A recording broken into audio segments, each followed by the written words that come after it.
The academic year 2006 and 2007 stood out for me. That was actually when I was informed to in GBHS Tolon Oku. Oku is a subdivision in the northwest region, particularly in Bui division of Cameroon, Central Africa, and it was amazing because that was actually when I set the tone for my professional speaking career. What was fascinating about this particular day I will never forget in my life was that our math teacher came in and he was asking some very, very interesting questions. And the question, of course, was the obvious question of who do you want to become in future? For those who are from Africa particularly, it is always a fun thing for the teacher to come into class for the first time, is encountering the students to be asking questions like, who do you want to become in future? And that was the same question that my mathematics teacher asked me. And I was not the only person that the question was asked to. So many other students received the same question. And so the question was asked, who do you want to become in future? And I remember my classmates were like, I want to become a medical doctor, I want to become an engineer, I want to become a pilot, I want to become a teacher, and all of that. And when it was my turn, I was like, I want to become a professional speaker. In 2005, ladies and gentlemen, that was 2005, way back then, some 19 years ago. And everybody burst into laughter. And my teacher himself was laughing at me. And he reiterated, Oliver, you said you want to become a speaker? Like, I was like, are you serious? I was like, yeah, sure. I want to become a speaker. And I was saying that because I've always loved to speak, and I just believed that I could make a living from speaking. For the purpose of context, from 2 is actually like grade 7, for those who are listening and they're not from Africa. Form 1, is a secondary school setup that is actually regarded for the middle school, grade 7. So I told my teacher that, and I went home. My parents asked me the same thing, who do you want to become in future? And I was like, I want to become a speaker. And I remember my dad vividly telling me that, hey, I wanted to become a medical doctor because probably when we are old, you should be able to help us, And I was like, no. Well, Dad, if you want me to become a medical doctor, when I will finish the medicine school, I'll come and offer you the certificate as a gift. I'll offer you the certificate as a gift, and I will never practice medicine. You know what? I'll go back to my speaking career.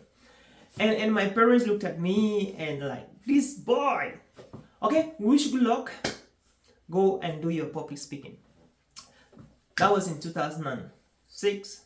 And in 2008, I had my first speaking engagement, and I walked to the stage. I had 3,000 people in front of me right there in Bamenda, and I walked to the stage. Everybody was staring at me, and I looked to my left, I saw 1,000. To my right, I saw thousands, and in front of me, 1,000 again. I fumbled, I stumbled, and I gambled on the stage, and the result was chaos. I messed up big time. So some of you may be listening to me right now and you once messed up as a speaker, probably not even your first presentation, but in your previous presentation. So just know that you have a brother, you have a friend, which is Oliver Nshom. Special thanks to Michael Atiasamo for this invitation to speak at this very important bootcamp. And of course, I know Josh Charisma, Titus, Moses, and Claudia, they're in the hall, and I'm so happy to be speaking the same lineup with them. And to all the attendants, big congratulations for making it to this amazing event. I want to assure you, you not only learn a lot from my own presentation, but you're going to learn a lot from Claudia, George, Titus, and Moses. So, and of course for Michael, So Michael asked me to talk about something which I'm very fascinated about, and it's about your voice, your capital. Like, how can you literally use your voice to make a living from it? And on this topic, that's kind of a theme for me, But I'm going to talk about how to stand out as a professional speaker. You're speaking already with your voice. So how can you stand out to truly make your voice your capital, where you can literally use that voice to get money, to get resources, to do whatever thing you want to do in this life, So I am going to be sharing the next few minutes some 7 principles, 7 things you can do to make your voice your capital, and by doing that you are standing out in your public speaking or in your professional speaking career. And that was exactly how I started my career in 2010. I made up my mind to become a professional speaker by 2010. By becoming a professional speaker, it means that I had to speak for a living. And so I decided that from today, I'm going to be speaking. So when I made the decision, it was very easy to make the decision, but to follow up was very, very tough and challenging. And why did I want to become a speaker? First thing first, I wanted to become a speaker because I believe so much I had a story to share with the world. I believe that the world needed to hear my voice, and the only way I could be able to share my story and share my voice to impact, to uplift, to inspire, to restore hope to the people of the world was actually to become a professional speaker.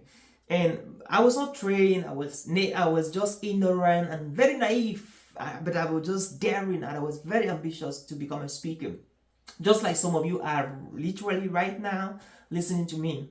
And so I started, literally along the way I met a mentor, and he really inspired me a lot. The story of my mentor will be coming up again shortly. So I launched my career in 2010 just with the word why. And my why, like I said, was to become a storyteller who can inspire other people to dream and to do greater things with my stories and with my message. And so, what are the 7 things that everybody in this hall right now, if you can do these 7 things, you will stand out in your professional speaking career? Of course, the first thing is to know why you are venturing into the professional speaking industry. Why is that important? It is very important because the journey is not just a straightforward journey. It's not a very smooth journey. It is very, very narrow, very, very narrow. And if you don't have a stronger why, you will not be able to finish strong. You will not be able to finish strong. Or better still, you will not be able to go ahead because it is a very tough journey. And if your why is not strong enough, you cannot go through. What is your why? Why is simply the reason why you're doing what you're doing. So your why of speaking should be strong enough, not just to make money, because that's always the wrong reason why people want to become speakers. You want to become a speaker because you want to make the world a better place. You want to be able to challenge status quo. You want to be able to set up systems through your storytelling that can inspire, stories that can inspire, that can inform, that can educate, that can entertain, that can actually empower the people and enabling them to become stronger citizens so you can make the world a better place. Probably that is why you want to become a speaker. So your why should be very stronger. There are instances where I had to speak for free. There are situations where I had to trade. While I was living in Douala, Douala is the economic capital of Cameroon in West Africa. I literally trek, long distances to go and speak, and I had to trek coming back. I remember the day where I spoke in one secondary school in around Marché Daido, Marché Central in Douala, and they gave me 500 francs. 500 francs is not even up to $1, and that was how much they gave me because I actually trekked to go speak. And what I could do, that 500 francs could have even taken me back home. It could not help that much, but I had to trek 50% of my distance, from which I actually took a bike. A bike is a motorcycle, kind of you people use in Africa, especially in Cameroon, to walk around, carrying people. I took a bike to go back home. When I went home that day, literally, boy, I was exhausted, I was devastated, I was furious, and I remember I went down on my knees in front of my bed and I prayed to God, like, if this is the situation, I'm not going to become a speaker any longer. But again, I reminded myself why I wanted to become a speaker, and the fire got sparked on me again. And the next day, I went to the next school to speak. I was going to TV stations, the radio stations to do presentations because the why was stronger. I remember the day where I spent 48 hours in my room in Yaoundé without food to eat. The only thing I had was water to drink. But you know what? I was not complaining. I was there regurgitating the Martin Luther King Jr. speech of, I have a dream that one day My 4 little children shall live in a nation where they are not going to be judged by the color of their skin, but by the content of their character. I have a dream.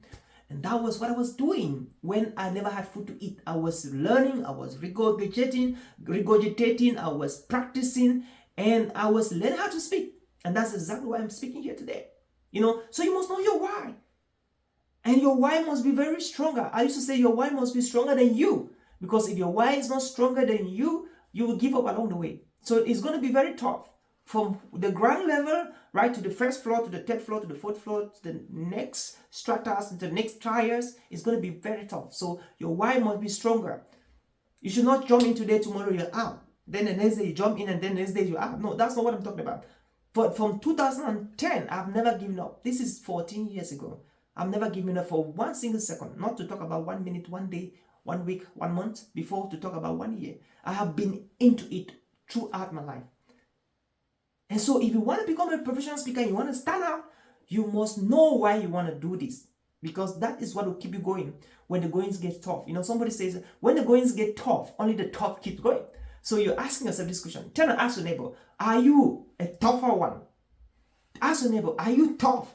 Because sooner or later, the journey will get tough. So for you to keep going, you must be tougher than the journey. And so that is the first thing you have to do when you are thinking of standing out as a professional speaker. Because if you don't stand out, you will never have your why. And of course, if your why is not strong enough, you will never stand out. Develop your unique speaking style. Okay? I just love this point number 2, developing your unique speaking style. One of the worst things you can do, even when I'm training speakers in Africa, in Asia, in Germany, in Europe, in America, I always tell them, I don't want you to become Oliver Nshom, because you can never become Oliver Nshom, and Oliver Nshom can never become you. So you have to develop a unique speaking style. Don't speak and people can predict who taught you how to speak. So you have to be so unique in your approach, in your style to speak, in your format to speak. And this is what I mean. Some speakers, they will start their presentation by affirmations, like everybody put your hands on your chest and repeat after me, a little bit like Tony Robbins, right? That is Tony Robbins' style. Some speakers will start a talk by singing a song. Lisa Nichols is also good at that. That could be Lisa Nichols' style. All right. So some people can start a talk by asking everybody to stand up and jump, to stand up and shout. Right? Those are different styles. Les Brown can also flow there. But what is your unique speaking style? What is that approach that when they see it manifest in the hall, the only thing they think about, or the only person they think about is you? Is you, Josh Charisma? Is you, Titus? Is you, Claudia? Is you, Michael? Is you, Moses? What is your own style, ladies and gentlemen, you listening to me right now, that you apply when you're speaking? And what I'm saying, or what I'm underscoring here, is that as a speaker, you must be unique. You don't want to appear like A. Neither you want to appear like B or C. You have to be unique, because people are going to pay you for your uniqueness. There is a talk I delivered in some conferences lately, and the title of the talk was Developing Your Speaking Capital. Your speaking capital. In that talk, I talked so much about how to discover your juju, and some of the things I'm sharing with you is how to discover your juju capital. And your juju capital is what will make people to repeatedly book you. And that's why some events, they book some speakers, and the next time they never book them again. It's probably because they messed up, and probably because they did not deliver to their expectation. And that's why they keep on booking some other speakers. Why? It's because they practice these things I'm sharing with you. They practice these things I'm sharing with you. So you have to develop a speaking style. You need to ask yourself, what style fit me? And again, at this level where you're aspiring speakers, you're beginning your speaking career, you can actually sit down and observe and practice and see what is working and what is not working. And then you can adapt what is working best. So you have to learn how to tell stories. Like the saying goes, statistics will always disappear from people's mind, but stories will always stay. There are some stories you were told in primary school, in secondary school, even universities, that some of you still remember today, because they were stories. The statistics you heard, the words you heard, most of them have disappeared from your mind. But somewhere in your mind, you still can remember some stories that you were told while you're growing up as a kid, 5 years old, 10 years old, 15 years old. Why? Because stories, they stay. So as a speaker, one of your greatest weapons to stand out is your ability to tell compelling stories. Now, storytelling is a big topic on itself, and that's a talk for a different day. But what I can say about storytelling is that if you want to stand out as a professional speaker, even as a public speaker, you have to learn how to tell stories, compelling stories. And when you're telling stories, do as much as possible to tell your personal stories. Tell stories of how you overcame challenges, you overcame poverty, and how you have overcome every challenge that you're experiencing today. Because when you tell a story from your point of view or what you went through, it makes a lot of sense to the people listening to you. So let's tell stories. We have 3 categories of stories, or 3 main kinds of stories. We have what we call the micro stories. Micro stories are bigger stories. Micro stories are actually kind of stories where you just introduce the main story. Micro, smaller. Then we have the macro story. The macro story are actually bigger story.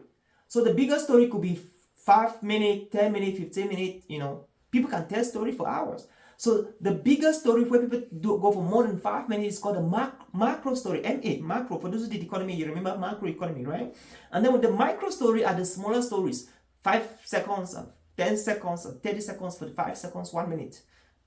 Micro stories. And then we have what we call the meta story. M-E-T-A.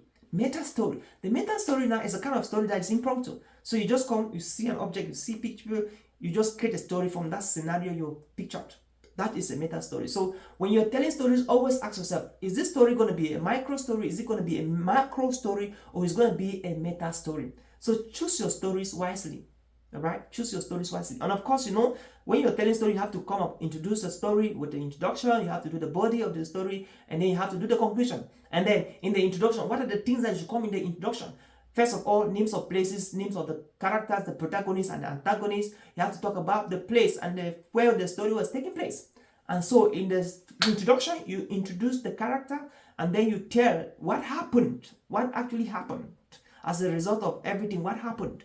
And then in the conclusion, you now tell people the call to action. Why do you want people to listen to that story? What is the idea behind the story you just told?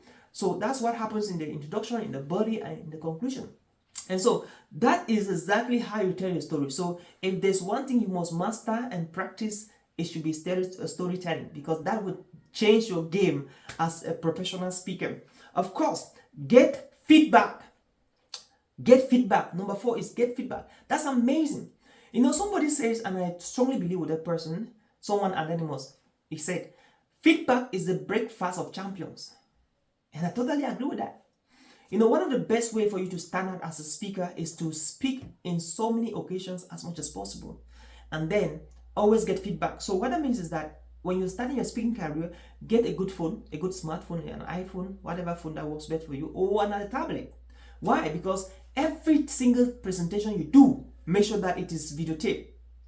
Not necessary for you to put it on social media platform or YouTube, but to come back, sit back, and do some feedback and critical analysis. Watch all your talks.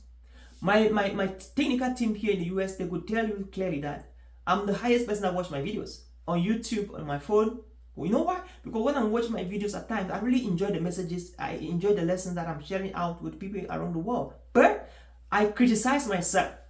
So when I watch, I criticize myself. When I criticize myself, I want to do next better. So the next time I want to do much better than I did in the previous video. So I do that all the time. And that's why the video I'm recording right now is way different from the video and better from the previous videos I recorded. It's because I watch and I criticize. So seek feedback 2 ways. Criticize yourself from what you say, because at times you don't know what you're saying until you listen to it. So when you listen to what you've said that it was not making the sense you intended to bring it on whatever you're saying, you have to make sure that you correct that mistake properly. And that's why if you have a talk like this one to do, you have to record the video again and again, and then you record the best of the versions, and then that's how you send it out there, because you want to rehearse so much before you ever deliver the talk. So feedback, like they say, is the breakfast of champions. And when you are taking feedback, some people don't appreciate negative feedback. Be ready for negative feedback, because some people tell you upfront that you mess up, we will never get you. Some people can tell you that, oh, this part of your presentation is poor. You have a poor usage of statistics and poor use of grammar and all of that. So you have to take it, because if you want to become successful, you want to stand out, you want to use your voice as a capital, don't even be very excited about positive feedback. Be excited also about negative feedback. So most of the time when people get to me, especially not my students, because I give them upfront and critical feedback. So when somebody gets to me, I don't know the person, maybe somebody's neutral, somebody I never knew the person before, is asking me, Oliver, can you give me feedback on XYZ? I will ask the person this question: do you want me to be real, or you want me to feed your egos? Did you get that? Do you want me to be authentic? Do you want me to just tell what I really feel, or you want me to feed your egos? So if the person tells me to be real, I will tell the person critically or categorically what I feel. You can take it or you leave it. So some people may not love you to tell the truth, because some people's ego is always there up haunting them. And when you tell them something that's not what they were expecting, they will dislike you. They will not be feeling excited or happy about it. But so as a speaker, man, you have to learn to receive more of negative feedback than positive feedback. What that means is that if you do a talk and somebody gives you a negative feedback, you should be more excited than somebody giving you the positive feedback. Because the negative feedback, like Bigger will say, every mistake you make in business is always an opportunity to re-innovate, to invent, and to get better. So mistakes are the greatest blessings when you do as a speaker, because from then you build up for the next talk, which is going to be way greater and better than the previous one. So embrace feedback. And you can ask feedback from experts, you can ask feedback from your peers, you can ask for feedback after your presentation from whoever was in the audience member, participants, attendants. So it means that anywhere you go to talk, make sure you ask feedback from people in your team, and also ask feedback from people outside your team, and also ask feedback from yourself. Criticize yourself. And I bet you, when you do that, you're on your way to being remarkable and standing out as a speaker. So you have to study hard. You have to study hard. That is so important. If you want to wash plates, what happens? If you want to wash plates and you really want the place to be clean, you have to take the sponge, soak it in water, and then soak the plate, and then you clean it easily. All right. So when you soak the sponge in the water, you apply some sabon or soap to it, and then what happens next? You make sure that your plate is in water too. So the debris of food particle, whatever, they soften, and then the mixture can be homogeneous. That's why you wash plates and they clean, and some people wash, they don't get clean, because if you take plates, you don't soak them to water, neither soak the sponge, you just wipe them and they will never be clean. So what is the point I'm underscoring here? So this is the point. As a speaker, if you want to shine and stand out and be remarkable, to be multiply booked, speaking across the world, you need to be soaked with knowledge. Because that you say knowledge is power. Well, I disagree with that point, that knowledge is power.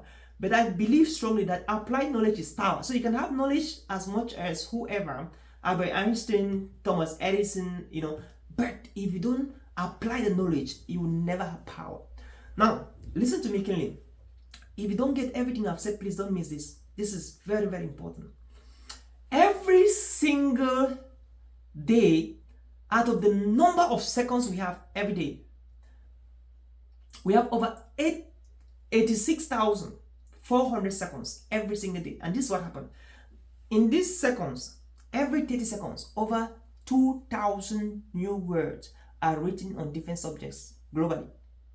And it takes an average of 5 good years studying at least 24/7 to embrace yourself to the level of knowledge that is equivalent to your industry that has not yet been exploited. Did you hear that? It takes you at least 5 years of continuous studies to be able to embrace yourself, to study to the level knowledge is currently existing in your industry. Be it a public speaker, a medical doctor, an engineer, a pilot, a farmer. It takes at least 5 years of consistent studies to catch up. So what that means is that you have to work hard. You have to study to show yourself approved.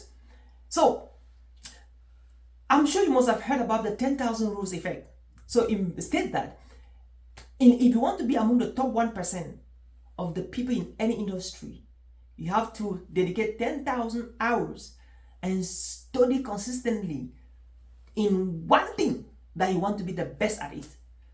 And it works for everybody who practices it. So if you want to be good, you can study for 5,000 hours. That very one thing. If you want to be much better, you can study for 8,000 hours. But if you want to stand out and be remarkable, whatever you're currently doing right now, in the next months, in the next years, dedicate 10,000 hours and do the mathematics and stick to it. you become one of the best, not only in your country, not only your continent, but globally. And try it. It works for everybody who tries it. So that means that you have to work hard. You have to study. And currently, as I do, I'm reading 8 books in public speaking. 8 different authors in public speaking. Those are very, very expensive books, right? You have to study. You have to seek for mentorship. You have to seek for coaching. And again, don't forget, it's not just about reading and studying books. It's about also seeking for mentorship and for coaching services from people that are expert and they have gone where you want to arrive. So you have to study to show yourself approved. And you have to constantly be following the trend. What is trending? What is up now? What is the industry that I have to be studying right now? And you have to be constant with news. What is happening around your community, around your country? You have to, because when you're talking, always make sure you bring something new to what you have to say. For instance, you cannot afford not to be current as a speaker. You have to be current all the time. And what that means is that you have to always know what is happening right now, and you always try to do what? Inject that into your talk, into your presentation, into your speeches around the world. Because when you do, you will always stand out. And second to the last point, leverage on social media platforms. There's what we call social capital. Ladies and gentlemen, some 2 months ago, I received a client from the New York City. By then, I was in Cameroon. I just got up in the morning. I received an email from a lady who was flying to Yaoundé, Cameroon. Yaoundé is actually the capital of Cameroon in the West Africa, to speak there in the conference. So she reached out to me and she was like, Oliver, I would love you to coach me. I'm going to deliver a talk in Yaoundé in the finance conference. And I was amazed. I'm like, how did you learn about me? Where did you get my contact? How did you reach to me? She told me that she saw my information she saw my work on LinkedIn, she saw my work on Facebook, she saw my work on YouTube, and she researched and all of that. And she went to my website and she got to me. So when she got to me, I was almost tempted to tell her the countries I've spoken in, the number of books I've written, a little bit like hyping, which I'm going to talk about shortly. So something I'm a man of faith. So the Holy Spirit told me that I should not do that. So I was surprised that she told me that she knows me already very well, because she went to my website, to my LinkedIn, read a lot of stuff about me. And that's the power of social media, what I'm talking about. So you have to leverage on social media. So what is social capital? Social capital is when a speaker, you do talks, you get videos, you get pictures, and then you go and update your social media platform. Hey guys, I just did a talk at the bootcamp with Michael, with George, and it was amazing. We have over 30 participants, yada, yada, yada. That is what I'm talking about. So when people want to book you, they will go and check first your social media platforms. When they see that you're busy talking in China, in India, in the US, in Germany, in Singapore, in Cameroon, then they believe that you are what they're looking for. Because they don't want to get speakers that are sleeping around and lazing around, claiming they can speak. That's social capital. And social capital is a currency. So if you are not optimizing and updating your social media platform with your current speaking engagement, you're joking, you're not leveraging on social media platform. And to do that, you have to start by volunteering. I literally volunteered from 2010 to 2023 last year, speaking in so many events for free. Myself and Josh Charisma, we took a flight to Kigali, to Rwanda. We spoke in top 3 universities and we paid our flight. We were even feeding ourselves while we were in the city of Kigali. That was tough, but that was the sacrifice of volunteerism you have to do to get to the top. So are you volunteering? For those who volunteered with Michael for this event, congratulations. You're on your way to the top, because that's exactly the price you have to pay. Because from then you get exposure, you get experience. And that is the experience and exposure that will take you to higher levels. So you have to show up and be consistent. That's my last point. Show up and be consistent. Whatever you're doing, if you're not consistent, people will never believe you. It will surprise you to know that I had speaking engagement from all around the world. Recently, I was invited to speak at Indonesia, Bali, by the Global Speakers Federation. And when they went through my profiles and all of that, they saw consistency, right? I had a couple of invitations to speak in different countries. Like I had a talk in South Africa last year where I was invited to speak at a mentorship conference. And when I asked the ladies what happened, they said that we consistently see your work on LinkedIn, on Facebook, and that's why we're getting you. Coupled to that, we love the way you caption your topics, you caption your presentation, you caption your topics, and we're impressed with that. We love to have you to speak in our event in Cape Town, in Pretoria. So you see, you have to be able to be consistent, Because many people that get to me, most of my clients, they always, especially those in Africa, they will say, Oliver, I love your consistency.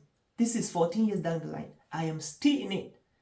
Without plans to resign, without plans to leave, the industry is still in it. That's the power of consistency. So many people are not trusting you because today you do this one, tomorrow you do that one, this night you do this one. So you have to stick to one thing. Ask yourself, what is the one thing I can die for? What is the one thing I want to live the rest of my life doing? Because that is a secret. Until you discover that one thing that you want to live the rest of your life doing, boy, you have not started living yet. So I want to challenge you. Think about that one thing you want to do for the rest of your life. Just one thing. Think of any person you can remember his name. Bill Gates, Microsoft Technology. Mark Zuckerberg, Facebook, programming. Steve Jobs, business. Apple. Elon Musk, technology, SpaceX, Tesla cars. Right? Dangote. No, when you mention these names, what comes to your mind? Samuel Eto'o, football. Roger Miller, football. Vincent Abubakar. You see, when you mention these guys, their names, the only thing that comes to your mind is, what do you know them for? That's what I'm talking about. This guy, we dedicated ourselves to one single mission, to one single vision, to one single call. And until you dedicate yourself to the extent that people can replace your name with your work, then you have not started living. Right? You have not started living. So you have to choose one niche, one thing that you want to stick for the rest of your life. And then pour out your very best into it. And that's exactly what I started doing 14 years ago. I identified public speaking and have poured out. Like I've sacrificed almost everything to public speaking. In fact, I've sacrificed everything to public speaking except human beings. I've sacrificed money. I even sold out things in my house in Yaoundé. I sacrificed everything in my room in Yaoundé for public speaking. I sacrificed a lot of things. Man, only for public speaking. I wanted to buy books. I wanted to travel to different countries. I wanted to do this. And today, I am reaping the result and the fruit of all the sacrifices. So I want to challenge you. Maybe you are still thinking of trying different things before you finally settle on one. No, that is not the way to go. The formula is pick out one thing and stick to it. And I bet you, the entire world and the entire universe will come celebrating you if you stick to that one thing you want to do. It could not be necessarily public speaking. It could be something else. It could be agriculture. It could be engineering. It could be science. It could be technology. But make sure it is just one thing. Stick to it and I guarantee you the world will come to your hearing. The world will come to your hearing.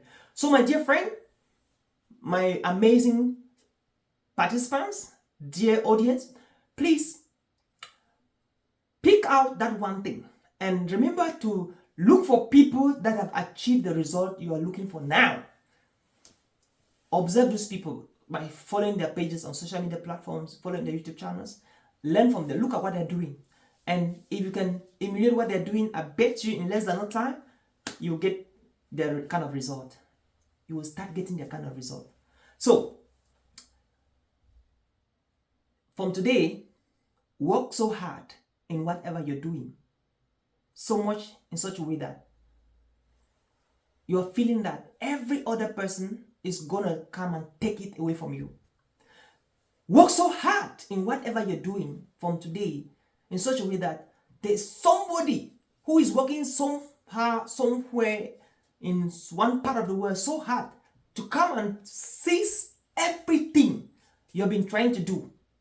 And so, work hard so much that when that person who is working so hard to come and take it away from you comes, you must have gone very far that he will not be even able to see you back.